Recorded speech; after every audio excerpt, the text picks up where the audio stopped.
It's currently 11:46 on October 16th. It's still Thursday. I had gone to bed early. I was really tired, and when you have all the clear giftings, I don't know which one it is, clairvoyant, claircognizant, just kind of knowing, but I often will wake up. It's kind of in the first few moments of waking where I really might get like a strong impression, which, could be considered a download in any of many various topics. But I was just shown, I don't mean physically shown, but it was impressed upon me that I am supposed to go in tomorrow, where they have taken me off the schedule at Love's. I recorded earlier this evening that I never had any intent of reporting them to anywhere.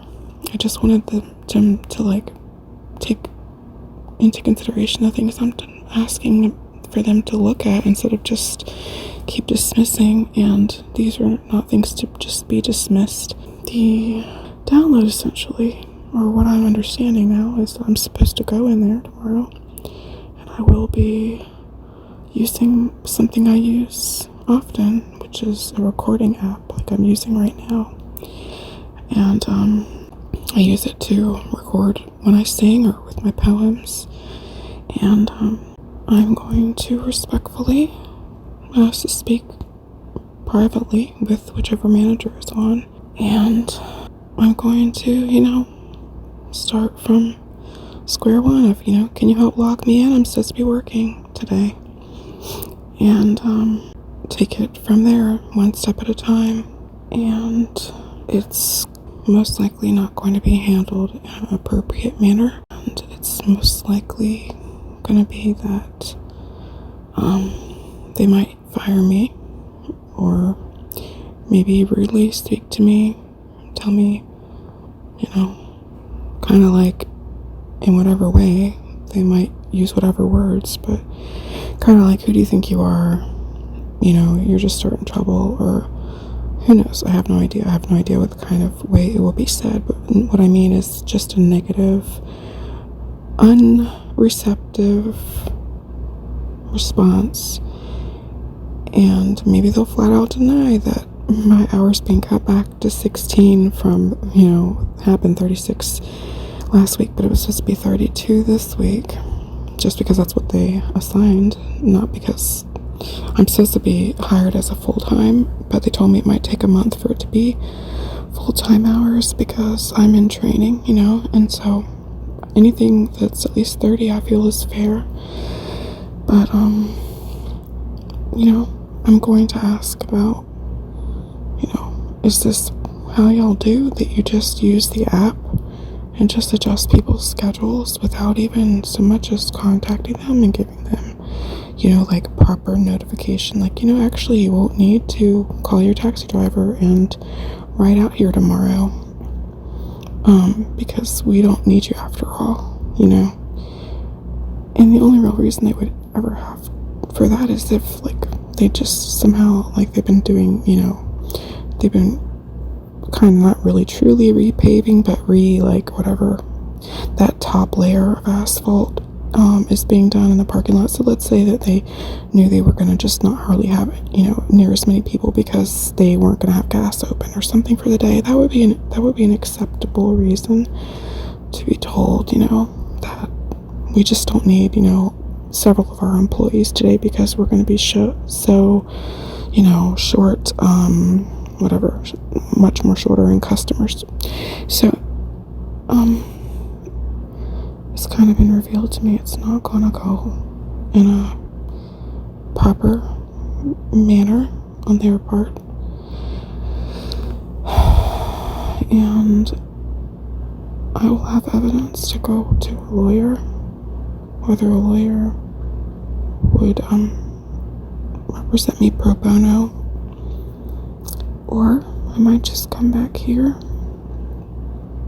because I am very limited on funds right now to take a taxi into a bigger city like Richmond or something for a lawyer, but I just use the information, the email that I originally sent, what I recorded last night, what I'm recording right now, and whatever I'm recording there in the morning, unbeknownst to whoever the manager might end up being. And if it happens to be Terrence Jones, he's the one leaving.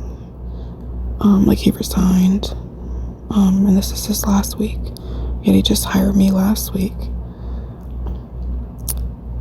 If it's him, he's the one I've, repetitively tried to speak to about many things, and he's gotten angry at me twice for no good reason. They just want you to just basically shut up and don't be human, don't care about things, and fully acknowledging that I am right with like the way you would clean toilets and inevitably have things splash from that kind of work onto your clothing, and then you're going and I was told by different people when they were quote training me, which is like ridiculous here and there, just parts of a few minutes here and there. I would say, oh, shouldn't we wear gloves? Like we're making the coffee in the morning, right? Shouldn't we? We're putting the filter in, like a large filter for a large coffee maker, and you don't have to fill the water, but like you have to open up 2 foil packages of ground coffee per filter. And so you're putting, you're making essentially 2 big pots of coffee. And so you're touching things like the filter, you're not touching the coffee grounds, but you're touching the outer package, and you're opening it and dumping that in there. But, they have a practice of setting the foil packages before they're opened. They call it prepping, putting that into the paper filter, and then they're just resting and setting it back up into the coffee maker when the coffee isn't ready to rebrew the next set yet. Then later someone goes and opens it. But this is, I asked about, well, should we wear gloves, because I'm thinking this is going to be consumed later, the overall product. And I was told, no, we only wear gloves for when we're putting things on the roller oven, like the hot dogs and stuff. And I was like, okay. And then I saw Terrence one day. He was over there when he was getting that stuff ready. He had gloves on, and I said to him, I said, oh, you're the first person. I had probably been there like 4 days, 3 or 4 days then. And I said, you're the first person I've seen wear gloves over here. I asked about that, and I was told no. And he looked at me, and he just said, well, I always wear gloves. You should wear gloves. And I said, well, I would have thought so, because we're making a beverage, and it's going to be consumed. And I talked to him later about several things I've seen, like a worker like picking up a banana off the floor, and to my horror, throwing it back into the fruit basket for sale.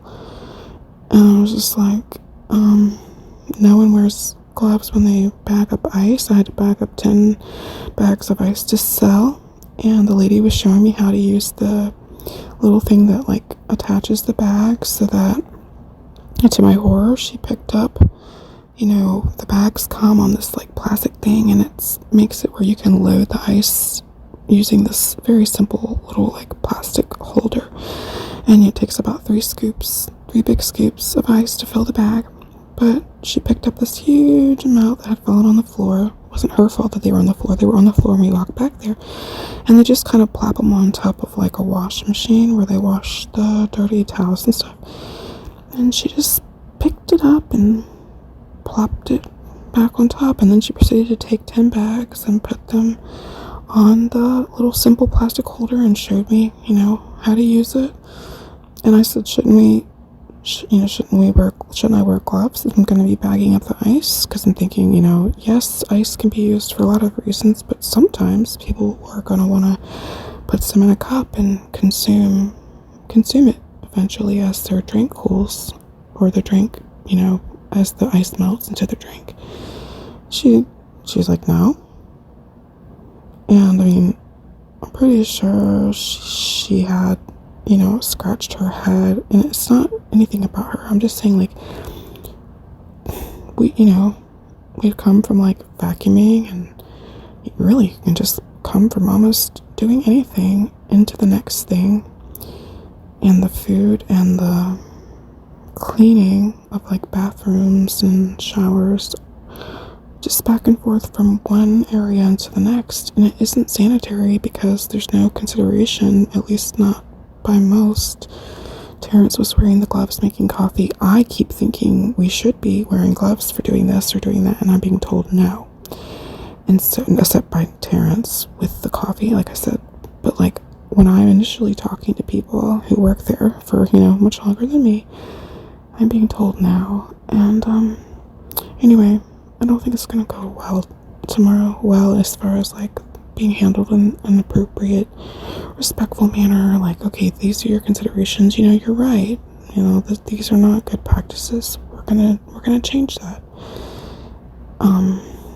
I have a feeling I'm just gonna be, talked down to, and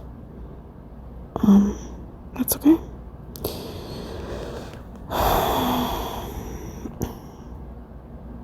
I've already learned in life.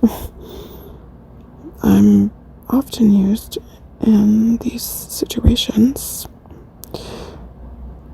No, it's not normally like a huge corporate company, but I'm used in these situations where it's like people just think of me as nothing for some reason. I'm the underdog. I'm the, like, one they didn't see coming. I'm the one that, what they're thinking of me. I'm just a what? I'm just a, almost divorcee, facing homelessness, I'm nothing, right? I don't know.